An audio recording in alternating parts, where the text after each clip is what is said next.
Victor Gyökeres is a wanted man. And Manchester United have made their opening move as they try to make him part of their rebuild.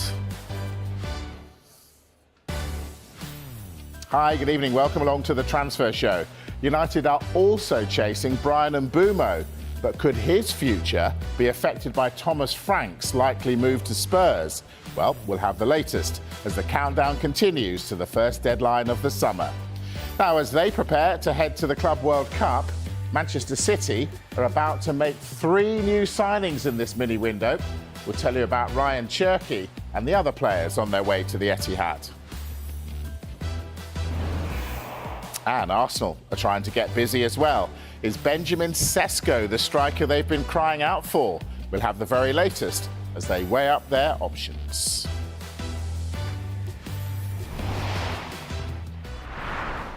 Kaveh Solokol, Dharmesh Sheth, our transfer gurus tonight. Let's start with Victor Gyökeres.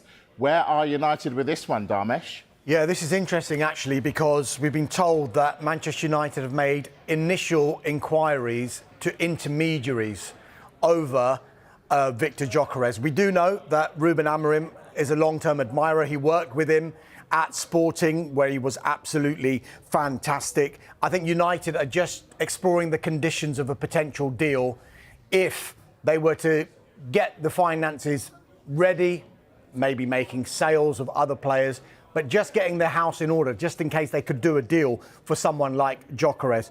They've been in the market for a striker, and they will continue to be in the market for a striker, regardless of what happens with Rasmus Højlund, because there's lots of talk about maybe Højlund leaving Old Trafford. We think that Inter Milan might be interested in him as well, but he actually spoke over the weekend after Denmark had beaten Northern Ireland, and he says, I expect to be at Manchester United next season and I want to fight for my place. But it must be also said here that United are not just looking at Gyökeres, they're looking at a number of players in that position. Kaveh, why would Gyökeres go to United? Dreadful season, no European football. Is that showing a lack of ambition?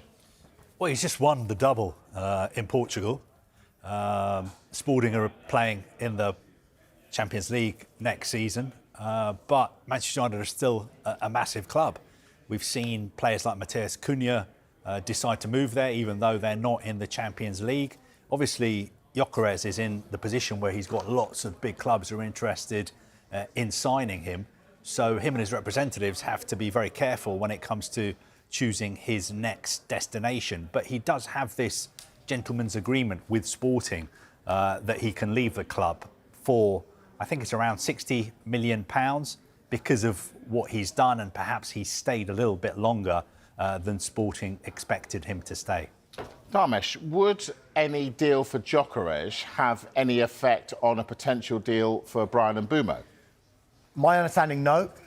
They're completely separate deals. Manchester United are expected to go back in with a second offer for that man there, Bryan Mbeumo, after having their first offer rejected, which was around £45 million initial payment plus £10 million in performance-related add-ons, so a total package of £55 million.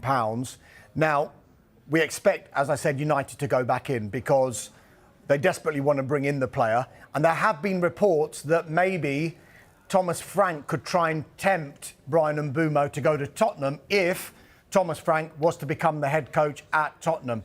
That's not my understanding of it, because we think that Bryan Mbeumo wants to join Manchester United, and I think United are pretty impressed by the fact that he wants to come, even though, as you mentioned before when you asked Kaveh that question about Gyökeres, even though United haven't got European football, it's still that pull of Manchester United. It still appears to be really, really strong. Deadline, Tuesday. One other thing I would say, sorry. No, you carry on. About Gyökeres, that I forgot to mention, has just come into my head, is the issue of his wages.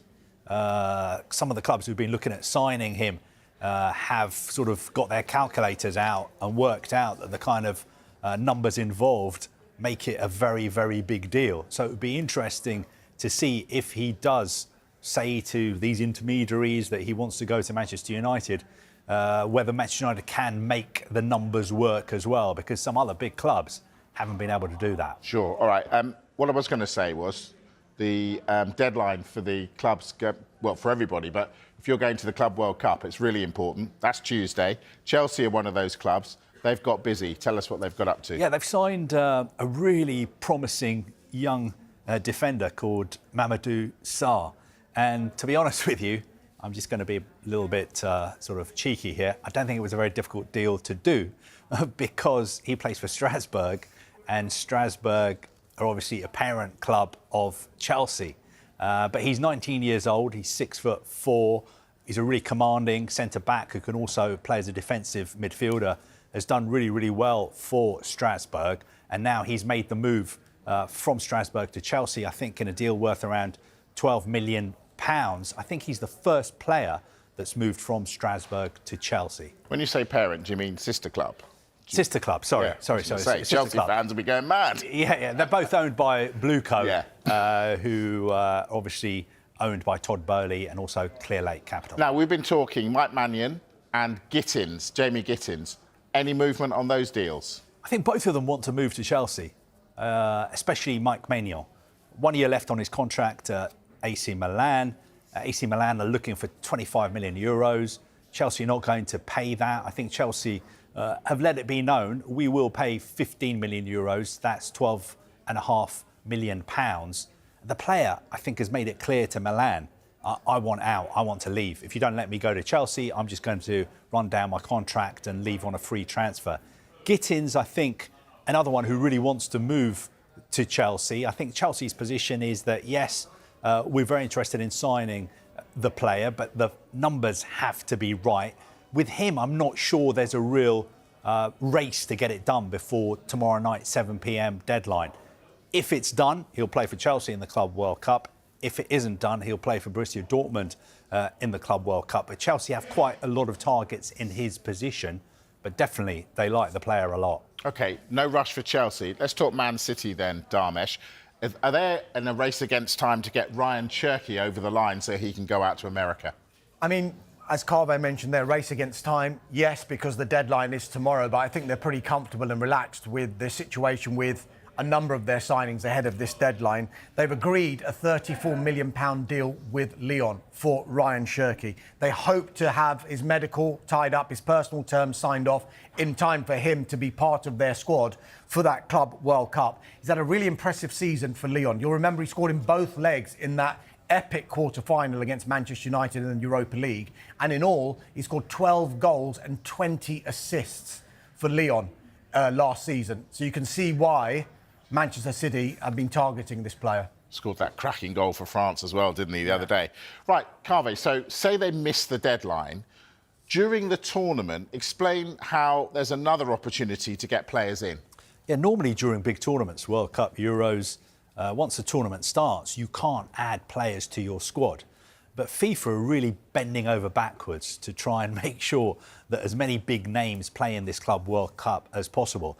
So even if you miss the deadline tomorrow night to sign players and register them for the Club World Cup, FIFA have introduced a mid-tournament window.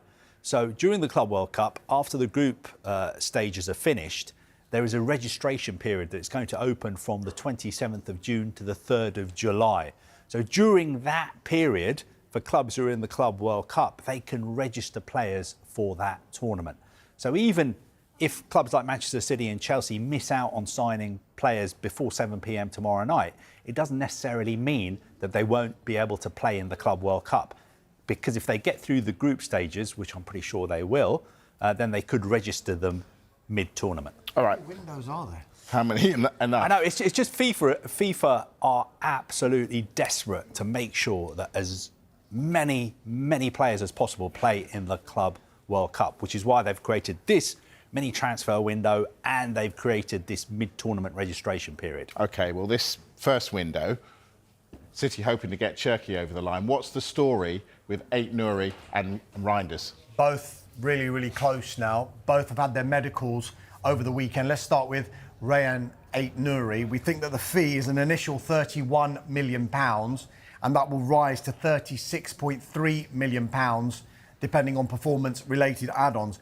Interestingly, his former club, the French club Angers, they inserted a 50% sell-on clause, which is incredible, when they sold him to Wolves. However, in return, Wolves actually inserted their own kind of buyback of that clause. I've heard so many add-ons, performance-related conditions, all of this kind of thing, sell-on clauses. I haven't heard this one. Wolves can actually buy that clause for £9.7 million, so they don't have to pay that 50% of the fee, which we expect them to do, and this deal will go through. Reinders, meanwhile, he's expected to join City. That's an initial £46.9 million, and that could rise to around £58 million. So expect Shirky, Ait-Nouri and Reinders perhaps all to be in the squad for the FIFA Club World Cup for City. On that note, we're going to take a break. When we come back, we're going to talk Jobe Bellingham. Jude Bellingham did it, and now Jobe is following in his big brother's footsteps. We've got all the details next. See you in a moment.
Hello again. Right, we're going to talk Arsenal now. We have said window after window after window. Are they going to get a striker? Are they going to get a striker? They're certainly going to try. And this man, Benjamin Sesko, is high on their list. I'm told that initial talks are now taking place between Arsenal and RB Leipzig over Sesko. They're understood, or Arsenal, to be exploring the conditions of a deal, because whereas before there might have been a release clause, it's our understanding it's not as simple as that now. So RB Leipzig can basically charge what they feel they want. And I think they're basing their valuation, like some other clubs do, by comparing what other strikers are going for. So they might look at the likes of Hugo Ekitike and Alexander Isak and say, well, if they're worth that much, then Benjamin Sesko will be worth this much. And we think, according to Sky in Germany, it's around 80 million it's going to cost Arsenal. But it's clear, if there's no release clause, Arsenal can go into talks as a starting point for negotiation. So they will try and bring that price down. Now, as far as Leipzig are concerned, Sesko is very relaxed about his situation there, and he's not going to rock the boat. That said, he's attracted by the prospect of a potential move to Arsenal and playing in the Champions League, which RB Leipzig won't have next season. And it's not just him that Arsenal are looking at, because we have been talking for many windows about strikers that they have been interested in.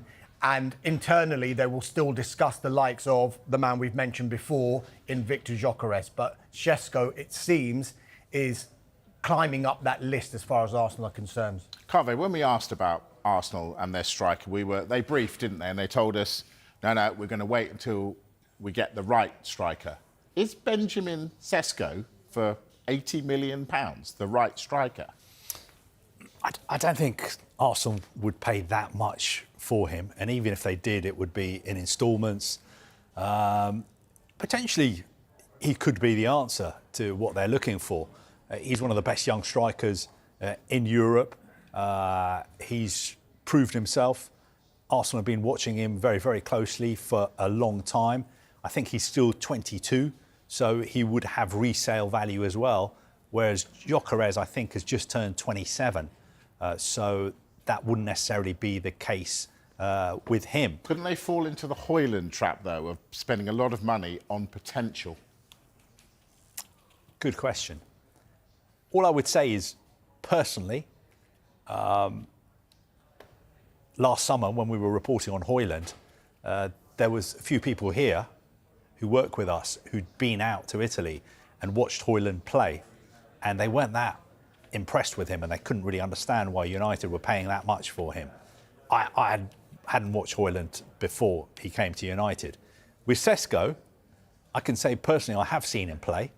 I saw him play last summer for Slovenia against England, and I wasn't that impressed, but only because he didn't do much, because Slovenia were defending for 90 minutes. He did a lot off the ball as well. But from what I've seen and what other people will have watched on clips or watching games in the Bundesliga, he looks like a fantastic young player.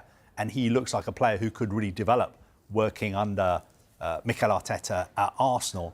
And I think if I was an Arsenal fan, I would be very excited about the prospect of him becoming an Arsenal player. I think that's what Carve says there about development. That's what Arsenal will look at as well, and any club will look at when they're going to spend big money on a player. They will see Sesko maybe as having a really high ceiling, given his age and his development so far at Leipzig. They've probably seen something, Arsenal, to think, well, yeah, his record goals-wise has been beaten by other players in the Bundesliga, admittedly, but if he was to come into this team, these are the kind of chances we'd be creating, and these are the number of goals maybe he could get at Arsenal, because they see his potential as being a lot higher than maybe some of their other targets. Sure. And to be fair to Højlund joined a team who were having one of their worst ever seasons in the top flight, whereas Sesko would be moving, if he moves to Arsenal, would be moving to a really top class team who may be just a striker away from winning the title. And I think the difference between Sesko and Højlund as well, Højlund, you say, was joining a struggling team, but also he was expected to lead the line for Manchester United. Sesko is going to be joining a club where there's a lot of experience in the forward areas already, and a lot of Premier League experience in the forward areas already. So if they wanted to just like ease him in, if they were to buy him, they'd be able to do that. I don't think United kind of had that option because there were no other strikers there. And I still think there's a very good chance that Højlund will come good. He's a very young player. United had a terrible season. He wasn't at his best.